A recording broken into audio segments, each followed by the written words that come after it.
दूसरे पात्रधारी जो मुख्य मुख्य हैं, उनके अंतिम जन्म का नाम का अर्थ कुछ उनके अलौकिक जीवन में घटित हो सकता है।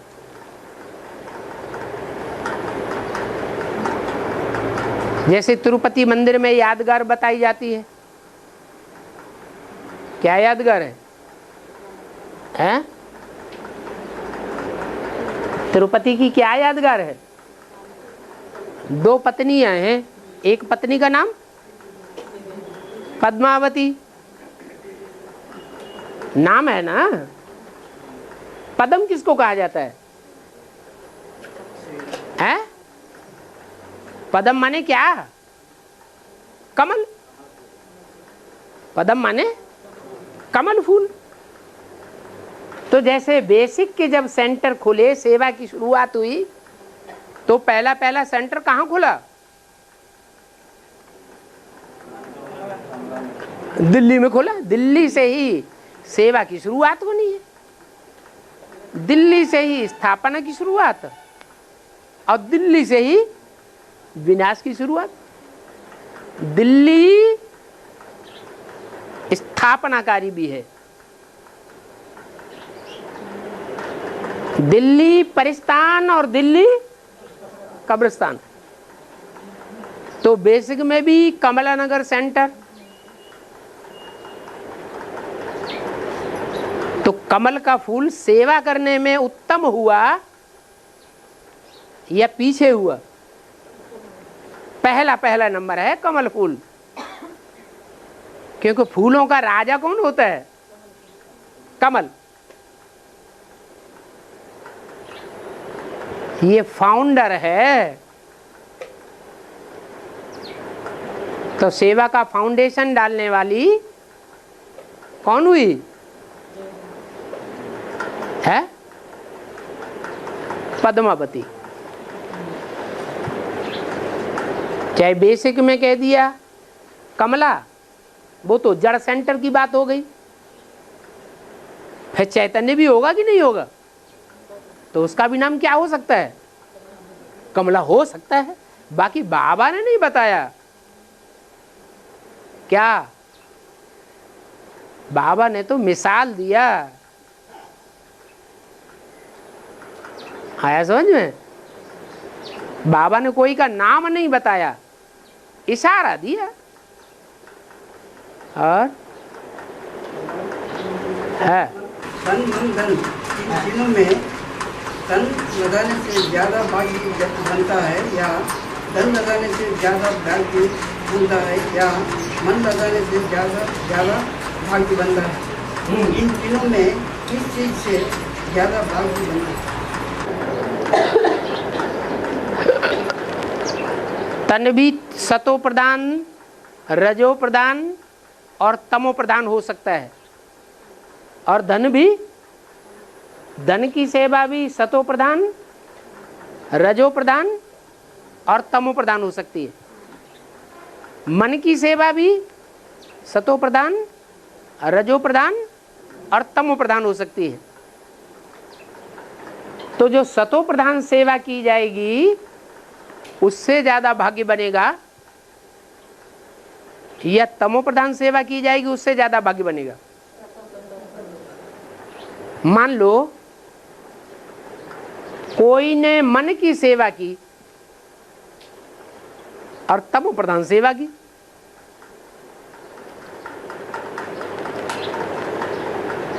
और उसके मुकाबले दूसरे व्यक्ति ने तन की सेवा की,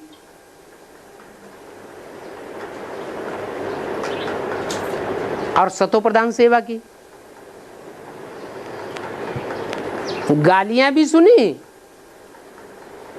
और सेवा का भाव भी रखा। जिसकी सेवा की उसके प्रति सेवा की भावना भी ऐसी भावना रखी जैसे हम भगवान की सेवा कर रहे हैं। मनसा सेवा पावरफुल मानी जाती है, अति सूक्ष्म होती है। तन की सेवा स्थूल मानी जाती है।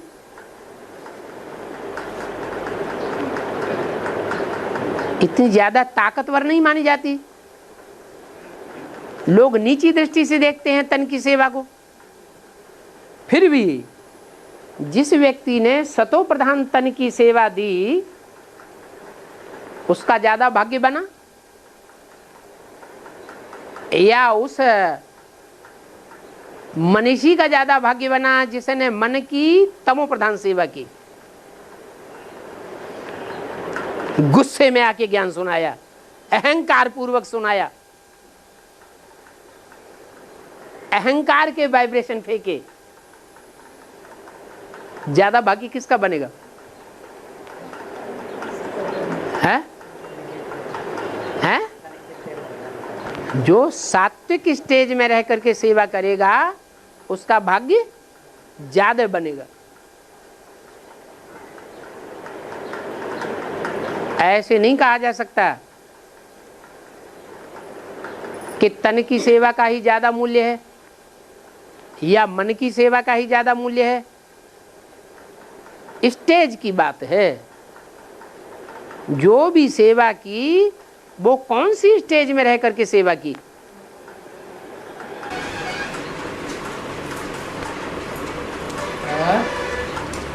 बाबा, हाँ। बच्चे भट्टी कर वे क्लास में आते नहीं, आएंगे नहीं। भट्टी करने के बाद क्लास में नहीं आते। ज्ञान सुनते नहीं, ज्ञान सुनने के लिए आते नहीं है। अंतिम समय में वे कैसे सुरक्षित रहेगा? घर में मुरली सुनते हैं,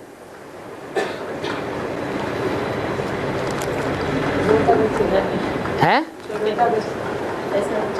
हाँ, भट्टी कर ली। छोटे बच्चों की तो कोई बात ही नहीं है। फिर भी छोटे बच्चे जो भट्टी करके आते हैं, बाबा से मिलके आते हैं, छोटे बच्चे महात्मा होते हैं, उनकी बुद्धि निर्विकारी होती है, सात्विक होती है। भले क्लास में नहीं आते हैं, और जो रोज क्लास में आते हैं उनमें बहुतेरे ऐसे होंगे जिनको बाहर की दुनिया याद आती है, बाबा की याद नहीं आती। लेकिन जो छोटे बच्चे भट्टी करके आते हैं, बाबा का प्यार लेके आते हैं, बाबा को देख करके आते हैं, उनकी बुद्धि में जो बाबा का चेहरा छपेगा, जो याद छपेगी, वो सबकी बुद्धि में ऐसी याद छप नहीं सकेगी। अभी तो छोटे हैं, आगे चल के जब आवाज निकलेगा तब तक वो बड़े हो जाएंगे, सगीर हो जाएंगे, तो हो सकता है उनकी बुद्धि में बात गहराई से बैठ जाए और रेगुलर क्लास करने लग पड़े।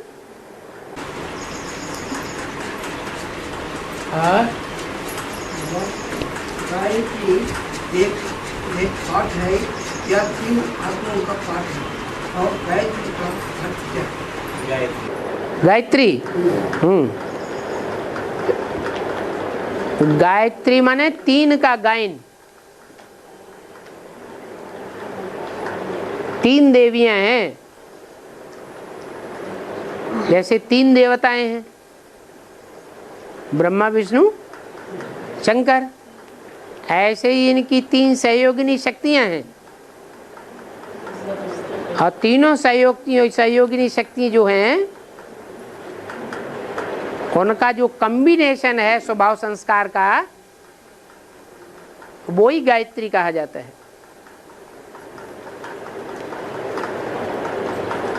गायत्री मंत्र भारत की भक्ति मार्गीय परंपरा में बहुत ऊंचा मंत्र माना जाता है।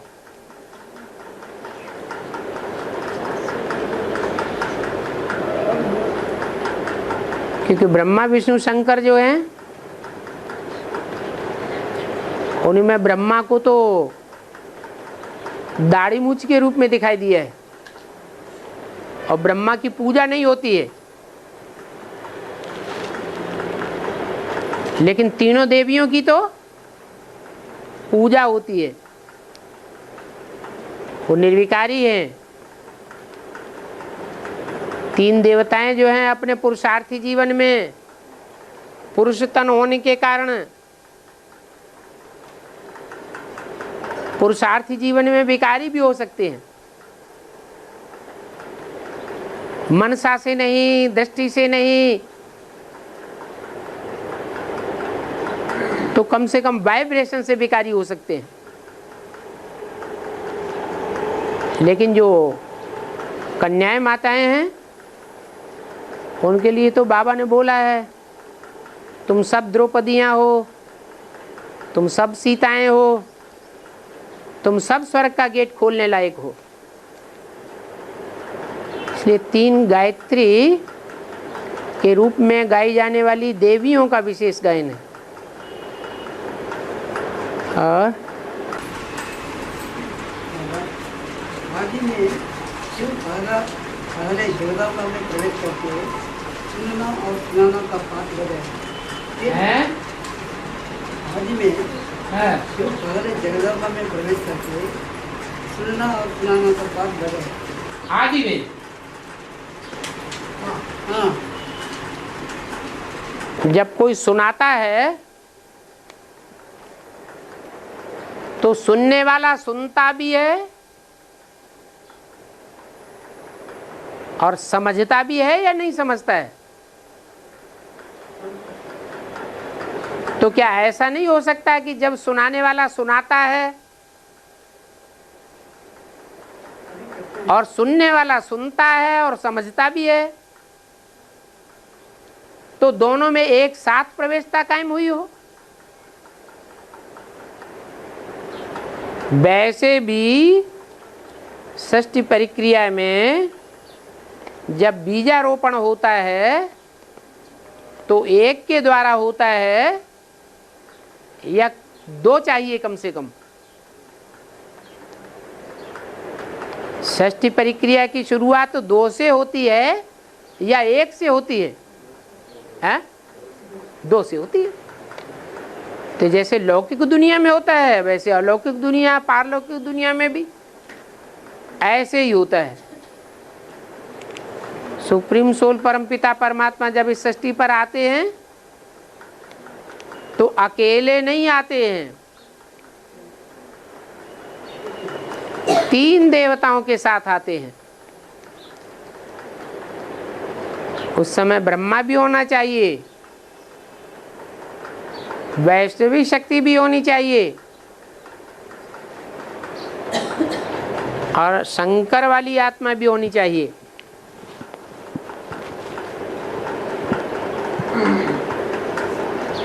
एक के द्वारा सुनाते हैं, 2 सुनते हैं,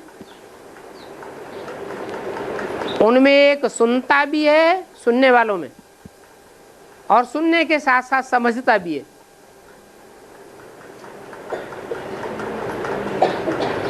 फिर वो सुनाता है समझने वाला। तो जो समझने वाला समझता है और वो सुनाता है तो बाकी 2 शक्तियां सुनती हैं।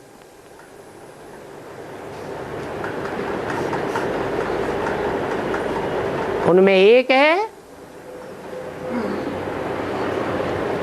सुने हुए ज्ञान को प्रैक्टिकल रूप में धारण करने वाली और एक है सुने हुए ज्ञान को सिर्फ मुख तक धारण करने वाली। सुन करके दूसरों को सुनाए सकती है लेकिन अपने जीवन में धारण नहीं कर सकती है। जो धारण कर लेती है वो नारी से लक्ष्मी बन जाती है। जो सिर्फ सुनने सुनाने तक सीमित रहती है वो लक्ष्मी नहीं बन पाती। जो मनुष्य जीवन का लक्ष्य है, नारी से जगदम्बा के रूप में पूजी जाती है। और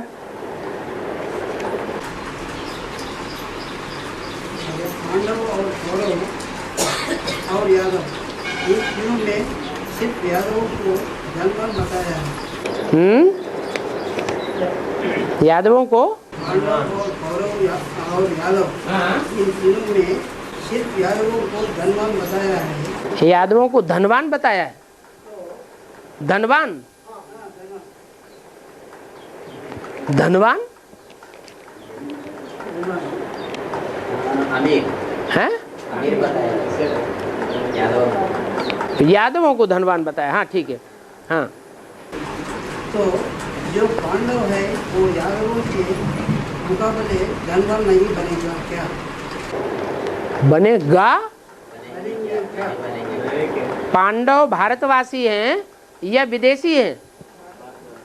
पांडव भारतवासी हैं और यादव विदेशी हैं। तो धनाढ्य जो हैं वो विदेशों में हैं, धन संपत्ति वाले लोग, या भारतवासी हैं धनाढ्य हैं? विदेशी धनाढ्य हैं और भारतवासी तो गरीब हैं। गरीबों को भगवान मिलता है, यादवों को भगवान नहीं मिलता है। और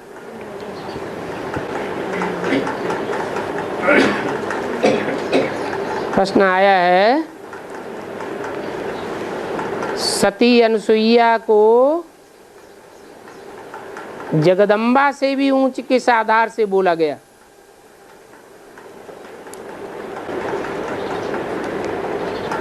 जगदम्बा सरस्वती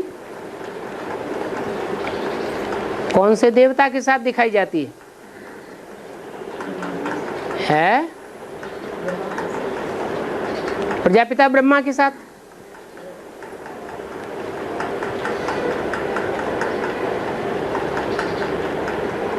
और पार्वती दिखाई जाती है शंकर के साथ।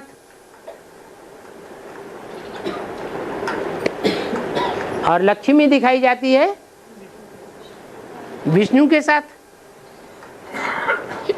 ये ब्रह्मा विष्णु शंकर तीनों ही ऊंचे से ऊंचे देवता माने गए हैं। फिर भी प्योरिटी के हिसाब से जो गायन है भक्ति मार्ग में, वो इन तीन देवियों का उतना ऊंचा गायन नहीं है। किसका ज्यादा गायन है? सती अनुसुईया का ज्यादा गायन है। क्योंकि सती अनुसुईया ने उन तीनों देवियों के जो पति हैं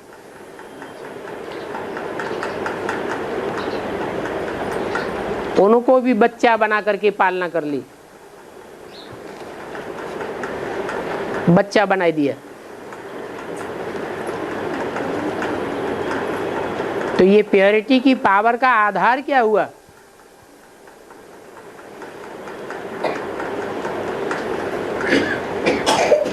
ऊंचे से ऊंची मालाएं कौन सी हैं? है रुद्रमाला और विजयमाला। रुद्रमाला में कन्याओं माताओं के बीच में ऊंच से ऊंच पद किसका है?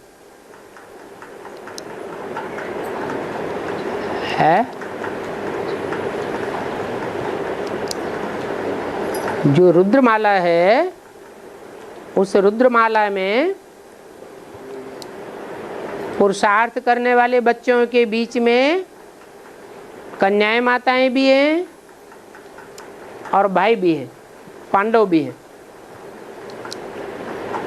तो प्रश्न ये है कि रुद्रमाला के पुरुषार्थी बच्चों के बीच में जो कन्याएं माताओं के रूप में पुरुषार्थी हैं, उनमें ऊंच से ऊंच पार्टी किसका है? है? अरे जगदम्बा का माला है ना, तो माला में ऊपर के दो मणके कौन से हैं? जगत पिता और जगदम्बा। और विजय माला में कन्या माताओं के बीच जो पुरुषार्थी हैं, उनमें ऊंचे से ऊंच पार्ट किसका है? लक्ष्मी का। तो ये जो दोनों पार्टधारी हैं, सरस्वती जगदम्बा की तो बात ही छोड़ दो। क्यों? क्यों? तो लक्ष्य को प्राप्त ही नहीं किया सरस्वती ने। बाकी रुद्रमाला में जो उच्च पाठधारी हैं फीमेल, वो रुद्रमाला में जो फीमेल पाठधारी है वो चंद्रवंश का मुखिया है या सूर्यवंश का मुखिया है? किसका मुखिया है? चंद्रवंश का मुखिया है। ज्ञान चंद्रमा वाली ये आत्मा ब्रह्मा उसके मस्तक पर विराजमान है। तो चंद्रवंशियों में श्रेष्ठ है, सूर्यवंशियों में तो श्रेष्ठ नहीं है। और विजयमाला सारी की सारी चंद्रवंशियों की है। और उन चंद्रवंशियों में जो शिरोमणि मणका है कन्या माताओं के बीच में, कौन है? हैं? लक्ष्मी। तो उधर भी चंद्रवंशियों का हेड और उधर भी रुद्रमाला में भी चंद्रवंशियों का हेड। ऊंचा सूर्यवंशियों को कहेंगे या चंद्रवंशियों को कहेंगे? सूर्यवंशियों को ऊंच कहेंगे। तो जो रुद्रमाला है विजयमाला के मुकाबले ऊंची माला इसलिए है कि रुद्रमाला है शिव बाबा की माला और विजयमाला है किसकी माला? विजय पाने वाले देवताओं की माला, विष्णु की माला। तो कौन सी माला ऊंची हुई है? राजाओं की माला को ऊंचा कहें, जो बाप के मणके की माला है, बाप की सुमिरनी के मणके हैं, बाप जिन बच्चों को स्मरण करता है वो बच्चे ऊंचे हुए या विजयमाला ऊंची हुई?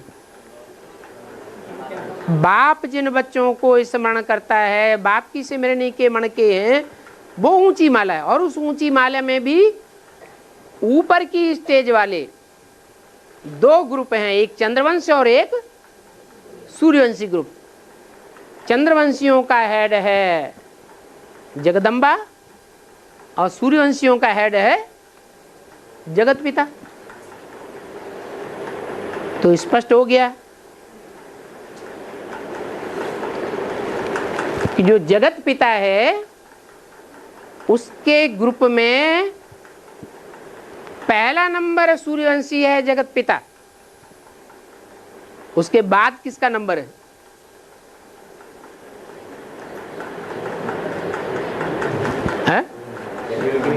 चंद्रवंशियों में से जो भी सूर्यवंशियों का ग्रुप है 12 का, वो सारे ही श्रेष्ठ माने जाएंगे। कम से कम अष्टदेव तो श्रेष्ठ की लिस्ट में है ही है, जिनकी प्रैक्टिकल में पूजा देखी जाती है। वो सूर्यवंश से हैं या चंद्रवंश से हैं? वो सूर्यवंश से हैं। चंद्रवंश से तो हो ही नहीं सकते। तो सती अनुसुईया की तो बात छोड़ो, प्योरिटी में ऊंची स्टेज बाकी के जो 6 मणके हैं अष्टदेवों में, वो भी ऊंची स्टेज वाले हैं क्योंकि सूर्यवंशी है। अगला प्रश्न है, काशी नगरी को कोई श्रापित नहीं कर सकता है, वो किस प्रकार से?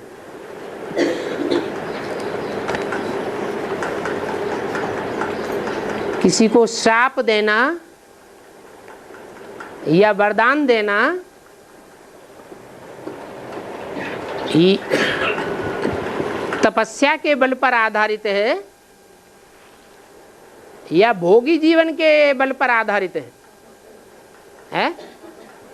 तपस्या के बल पर आधारित है। मान लो दुर्वासा है,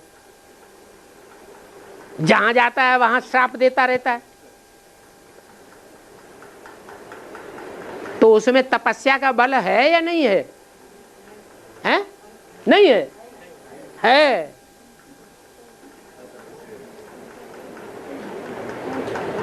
वो डायरेक्ट शिव का बच्चा है, इसलिए उसमें इतना तेज भरा हुआ है, तपस्या की ताकत भरी हुई है। एक तरफ तपस्या करता जाता है और दूसरी तरफ उसको खारिज करता जाता है। तो ऐसे ही जैसे काशी का नाम ही काश्य शब्द के आधार पर है, काश्य माने तेज, याद का तेज, तो जिसमें याद का तेज भरा हुआ है उसके मुकाबले और दूसरे तो सब याद में कम शक्ति वाले होंगे या ज्यादा शक्ति वाले होंगे? कम शक्ति वाले होंगे।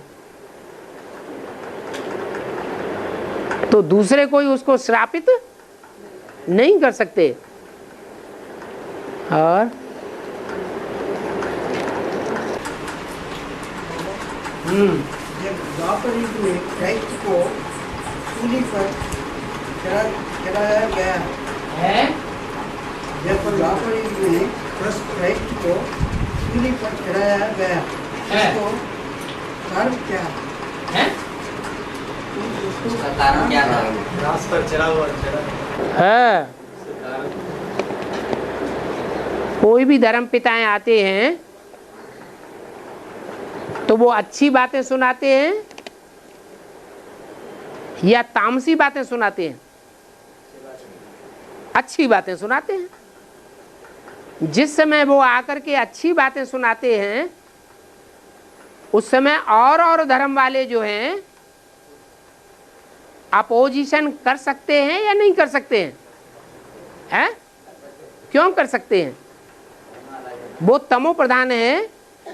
दूसरे धर्म वाले जो पहले से आए हुए हैं या उन धर्मों में जो गुरु बन करके बैठे हुए हैं गद्दियों पर, उनकी गद्दी हिलती है, उनका मान मर्तबा नीचा हो जाता है उनकी बातें मान लेने से। इसलिए वो अपने फॉलोअर्स को भड़काते हैं। तो जो पुराने पुराने धर्म चले आ रहे हैं, इस्लाम धर्म है, बौद्धी धर्म है,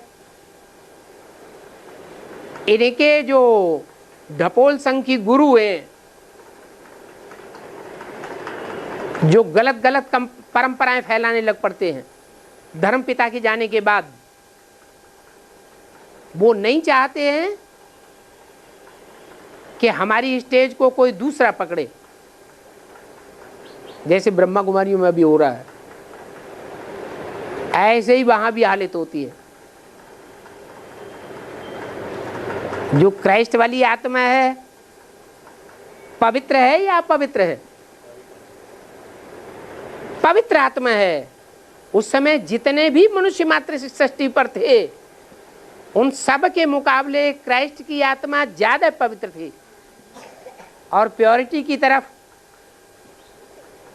कन्याओं माताओं का आकर्षण ज्यादा होगा या कम होगा? है? ज्यादा आकर्षण होगा। जब उसकी तरफ ज्यादा आकर्षण देखा गुरुओं ने तो कामेश क्रोधेश होंगे या नहीं होंगे? वो कामेश क्रोधेश हुए और उनको सूली पर लटका दिया। ये कोई बड़ी बात नहीं है। जो धर्म पिता आया नया नया उसको ऐसे मुकाबला करना पड़ता है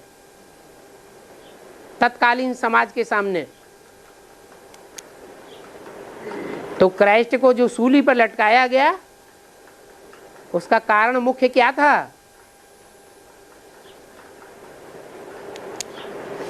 क्राइस्ट के अंदर की प्योरिटी और तत्कालीन गुरुओं की इम्प्योरिटी, यही कारण था। उसी बात को हिंदू शास्त्रों की नकल के रूप में क्रिश्चियंस में दिखाया गया है कि क्राइस्ट को कांटे पर चढ़ाया गया। उन्होंने नकल कर ली किसकी? संगम युग में कृष्ण की। कृष्ण के पांव में बहेलिये ने तीर मारा और प्राण पखेरु उड़ गए।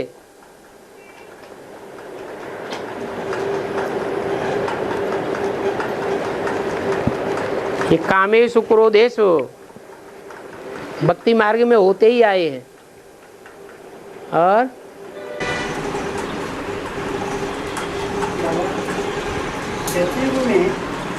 सतयुग में शरीर छोड़ने के बाद लाश को जलाया जाता है या मिट्टी में गाड़ा जाता है। और युग दोनों एक साथ शरीर छोड़ेंगे या आगे पीछे छोड़ेंगे।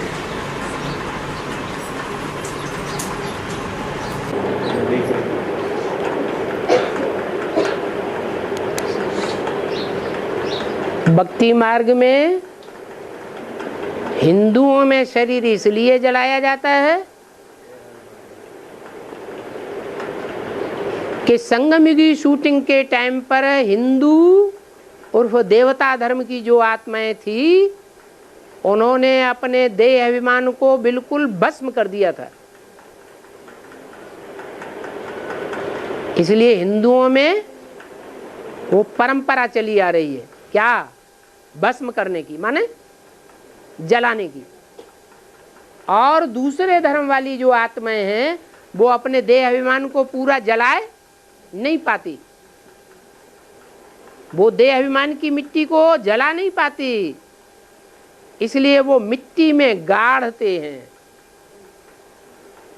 देह अभिमान की मिट्टी में ही दबाई देते हैं। और देवताएं, उनमें ये दोनों प्रक्रियाएं होने की जरूरत नहीं है। उनकी आत्मा तो पहले ही जन्म में देह अभिमान को भस्म कर चुकी है, इसलिए न उनको जलाने की जरूरत है और न उनमें देह अभिमान रूपी मिट्टी रह जाती है जो मिट्टी में दबाना पड़े। इसलिए न देवताओं की मिट्टी में दबाया जाता है। क्या होता है? सागर की हिलोर आती है और जब उनको शरीर छोड़ना होता है सागर के बीच पे चले जाते हैं दोनों और सागर उनको बहा ले जाता है। और कोई काशी नगरी के पीछे पड़ गया है। प्रश्न है, काशी नगरी को प्योरिटी का बाप किस आधार से बोला गया है? क्या काशी नगरी को पवित्रता का बाप किस आधार पर बोला गया?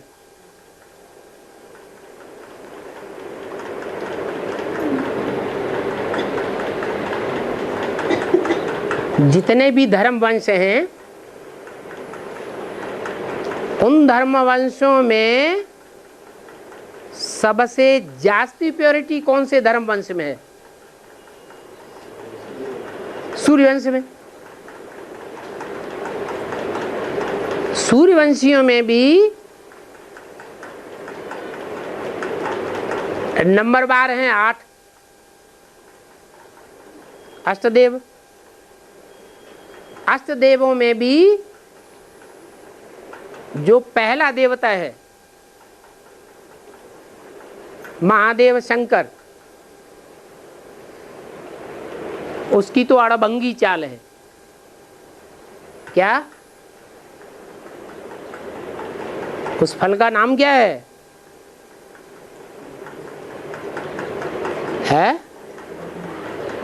उस फल का नाम ही है नारियल। क्या? उसका रियल पार्ट नहीं है जो देखने में आता है। कैसा पार्ट है? नारियल पार्ट है। मुरली में बोला है शंकर का पाठ ऐसा वंडरफुल है जो तुम बच्चे भी समझ नहीं सकते। बाप के अंदर के प्यार और बाहर के प्यार की बड़ी भारी युक्ति है। तो बाहर से प्रैक्टिकल जीवन में तो दिखाया गया है विष पीते हुए,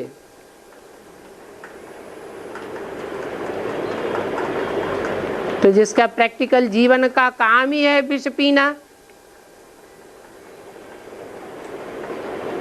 उसे विषयी विकारी लोग तो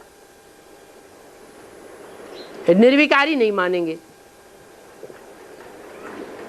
तो अष्टदेवों में से पहले को तो छोड़ दो, दूसरा नंबर का मणका है।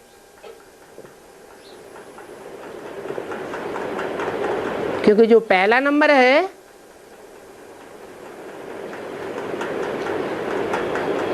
वो सूर्य के समान पार्ट बजाने वाला है, और सूर्य कचरा होता है।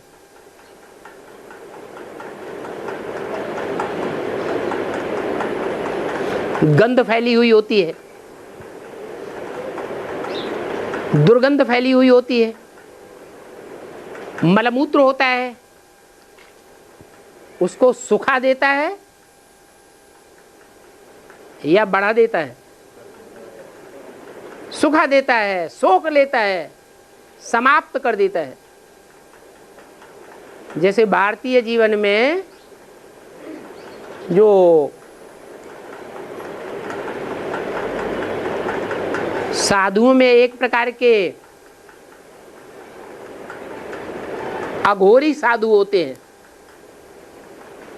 मलमूत्र खा लेते हैं। लोग उनको कहते हैं ये तो सातवीं भूमिका पर पहुंचे हुए हैं। वो तो भक्ति मार्ग की बात हो गई, लेकिन है वास्तव में ज्ञान सूर्य की बात कि विषय विकारों को पीता है, लेकिन उसके ऊपर विषय विकारों का कोई असर नहीं होता है।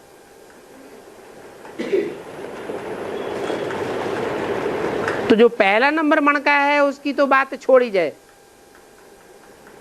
बाकी जो दूसरा नंबर मणका है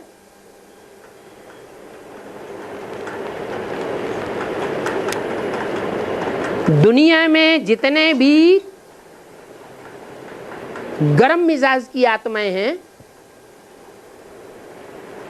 उनका बीज कहा जाएगा या ठंडे मिजाज की आत्माओं का बीज कहा जाएगा?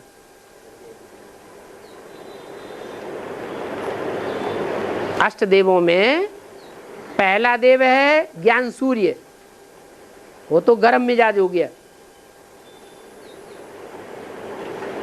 और दूसरा मणका गर्म मिजाज वालों का हेड है, बीज है या चंद्रवंशियों का बीज है? वो है चंद्रवंशियों का बीज, क्योंकि रुद्रमाला का मणका है ना। बीज कहाँ होंगे? विजयमाला में या रुद्रमाला में? रुद्रमाला में। तो रुद्रमाला में ऊंच ते ऊंच पावरफुल चंद्रवंशियों का ठंडे से ठंडा बीज कौन सा है? जरूर कहेंगे कि जो अष्टदेवों में से दूसरा मणका है वो चंद्रवंशियों का बीज है। तो जो चंद्रवंशियों का बीज है वो शीतलता में बीज है ना, सबका बाप है या नहीं है? जो शीतल स्वभाव संस्कार वाला होगा वो ही प्योरिटी में आगे जाएगा या गर्म स्वभाव संस्कार वाला प्योरिटी में आगे जाएगा?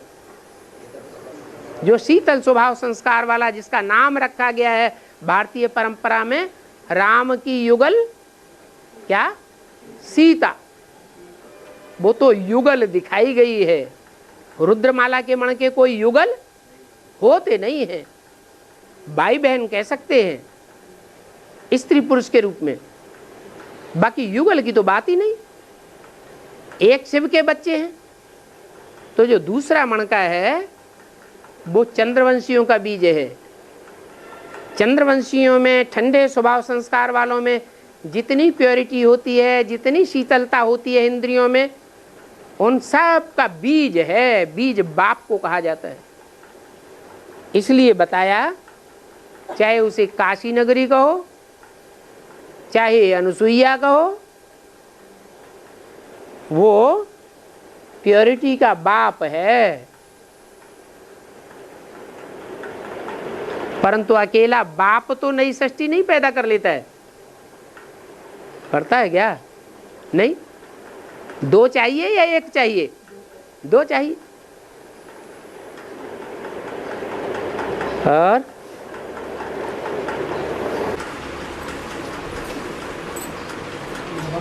शेषनाग पढ़ के, शेषनाग पढ़ के ऊपर पृथ्वी किसके हुई है? शेषनाग पढ़ के ऊपर पृथ्वी किसकी हुई है? दिक्कत है। शेषनाग के ऊपर पृथ्वी टिकी हुई है, पृथ्वी टिकी हुई है। दिक्कत है। पृथ्वी टिकी हुई है। हाँ जी। इसका अर्थ और बेहद में अर्थ क्या है?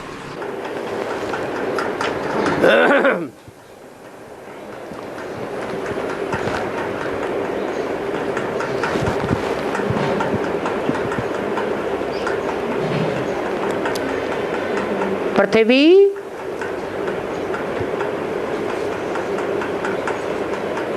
स्वयं माता है।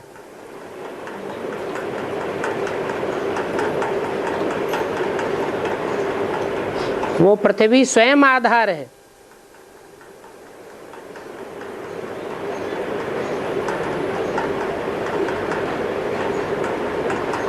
और जो पृथ्वी को भक्ति मार्ग में दिखाया गया है कि पृथ्वी का भी आधार शेषनाग है।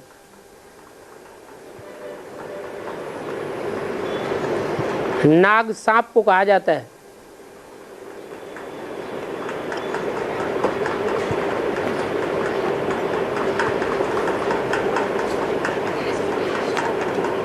ऐसा नाग जिसका नाम ही रखा गया शेषनाग।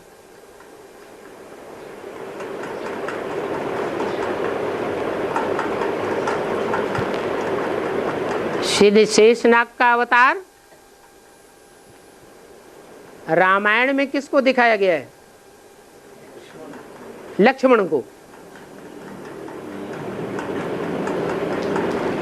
राम और लक्ष्मण की जोड़ी दिखाई गई है, जो सदैव साथ ही साथ रहते हैं। कथानक दिखाई दिया है।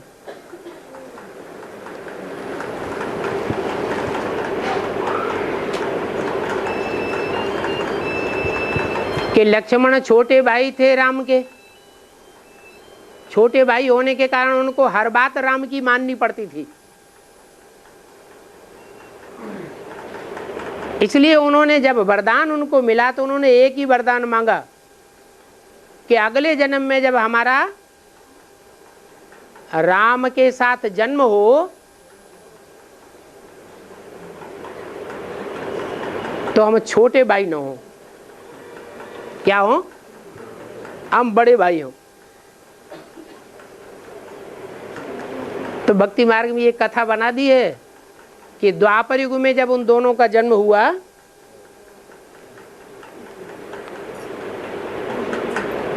तो बलराम बड़े भाई हुए और कृष्ण छोटे भाई हुए। इससे साबित एक बात हुई कि जो कृष्ण वाली आत्मा है वो ही शेषनाग है। और वो शेषनाग पृथ्वी कहो, जगदम्बा कहो, उसके जीवन का आधार है। वो जगदम्बा जब महाकाली का पार्ट बजाती है तो उसमें कौन सी आत्मा प्रवेश होकर के सारा कार्य कराती है? हैं? जोर से बोलो। ब्रह्मा की सोल। तो ब्रह्मा की सोल ही तो उसका आधार हुई। उसको चलाने वाला कौन हुआ? ब्रह्मा। इसलिए शेषनाग को पृथ्वी का आधार दिखाया गया है। और प्रश्न आया है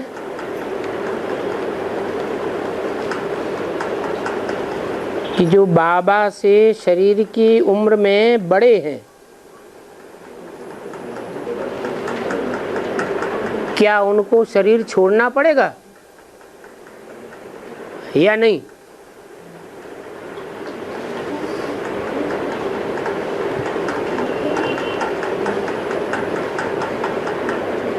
क्या जवाब होगा? है? अगर छोड़ना पड़ेगा तो कारण है भक्ति मार्ग के। क्यों? जो शरीर में बड़े हैं क्या ज्ञान में होशियार नहीं हो सकते? जो शरीर में बड़े हैं, उम्र में ज्यादा हैं, वो ज्ञान में होशियार नहीं हो सकते? क्या ये नहीं हो सकता कि वो आत्माएं जो शरीर में इस जन्म में राम वाली आत्मा से ज्यादा बड़ी हैं, वो पूर्व जन्मों में जन्म जन्मांतर राम वाली आत्मा के साथ रही हों और साथ रहने के कारण उनमें ज्ञान के संस्कार ज्यादा भरे हुए हों? नहीं हो सकता। तो फिर क्यों शरीर छोड़ेंगे?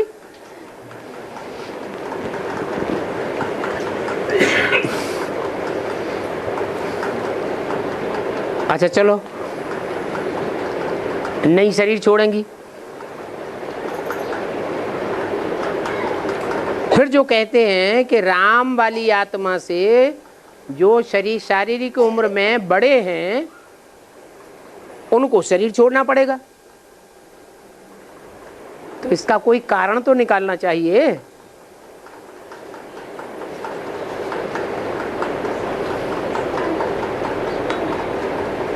कोई प्रूफ निकालना चाहिए कि नहीं?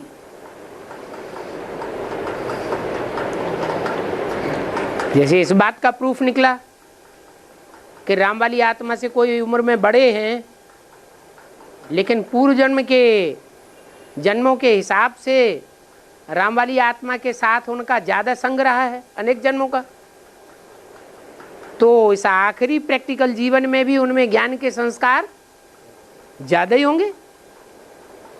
तो ज्यादा संस्कार होने के कारण कोई जरूरी नहीं है कि उनमें भक्ति मार्ग के संस्कार रह ही जाए,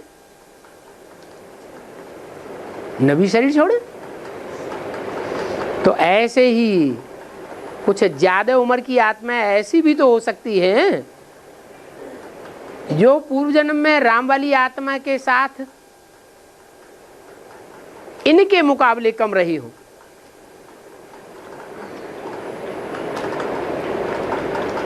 राम वाली आत्मा के साथ कम जन्म बिताए हो, कम संग का रंग लिया हो, कृष्ण वाली आत्मा के साथ संग का रंग जास्ती लिया हो, तो भक्ति कुमार संस्कार उनमें ज्यादा होंगे या कम होंगे? है? भक्ति मार्ग संस्कार ज्यादा होंगे। ज्यादा संस्कार होने के कारण फिर उनको शरीर छोड़ना पड़ सकता है। तो दोनों ही बातें हो सकती हैं। एडवांस में ऐसे भी हो सकते हैं जो ज्यादा उम्र वाले भी शरीर छोड़ सकते हैं और शरीर न भी छोड़ सकते हैं।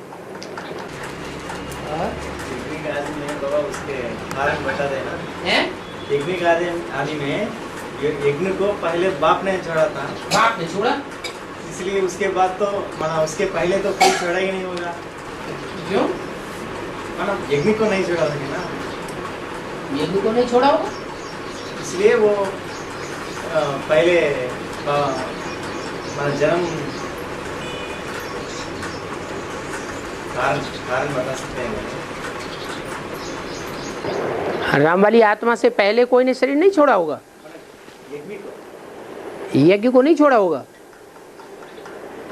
पहले बाप से छोड़ा था। 6-7 वर्ष जो हुए सन 36 से लेकर के और सन 42 तक, तो उसमें शरीर छोड़ने वाले कोई नहीं होंगे। हाँ, यज्ञ के आदि के, हाँ, सन 36 से लेकर 42 तक। पहले बाप ने अग्नि चढ़ा, इसके साथ साथ और राम, पहले राम ने अग्नि चढ़ा था, इसके साथ साथ और सब छोड़ा था। इसलिए माना वो लिस्ट में नहीं आएगी ना, उम्र तो ज़्यादा नहीं हो सकता, इसलिए नहीं कर सकते। लेकिन शरीर तो छोड़ा होगा बहुतों ने, तो ऐसे तो नहीं कह सकते शरीर नहीं छोड़ा।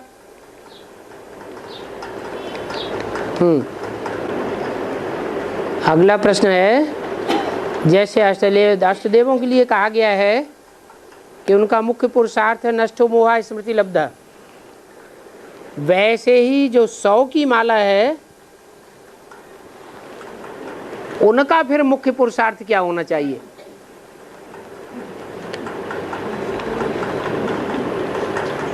अरे नंबर 1 आखिरी फाइनल पेपर क्या है?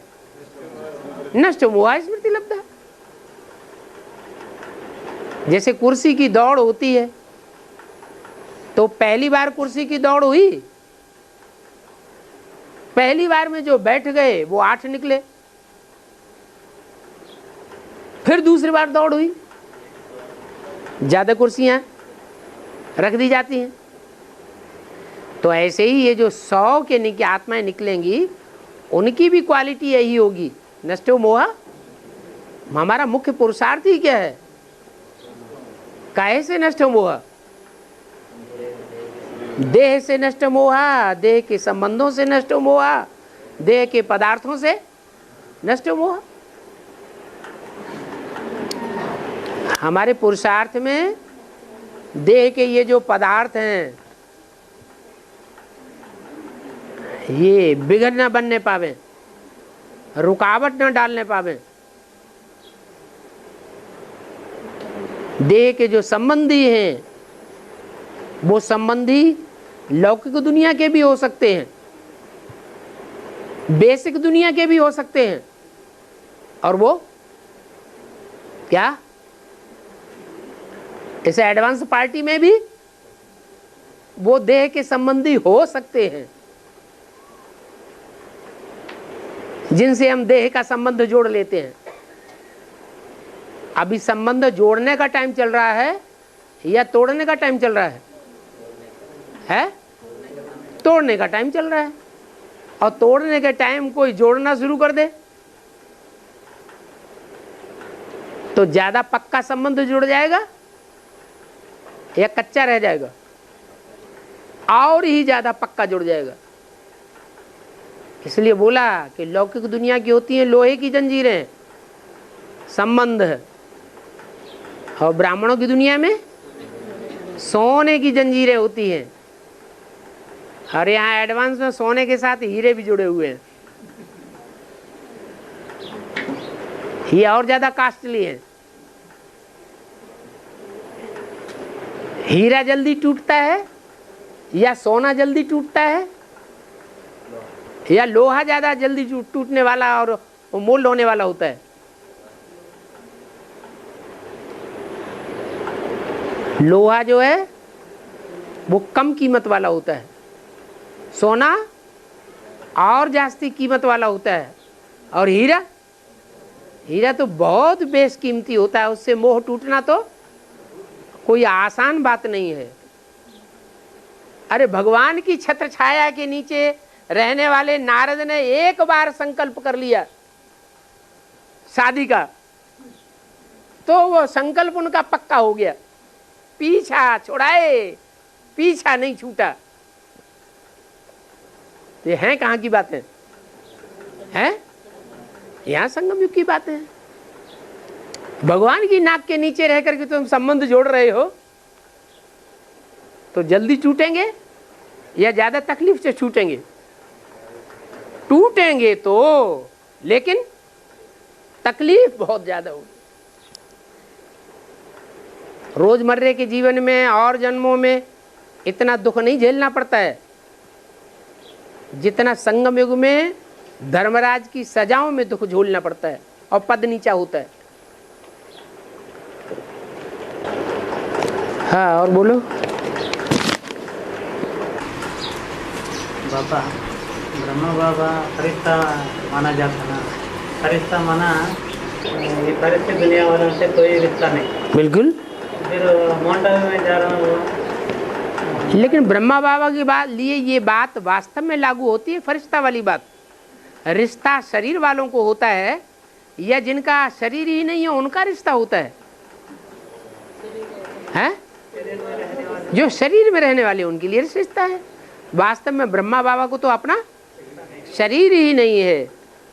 हाँ, ब्रह्मा की सोल जिस शरीर में प्रवेश करके अभी पुरुषार्थ कर रही है वो देखना है, क्या उसका रिश्ता है? उसका रिश्ता नहीं है।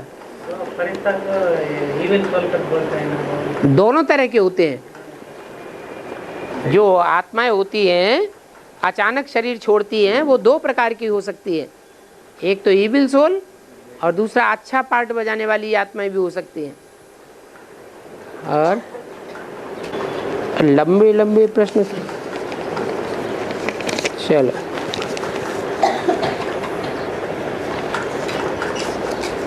ओम शांति।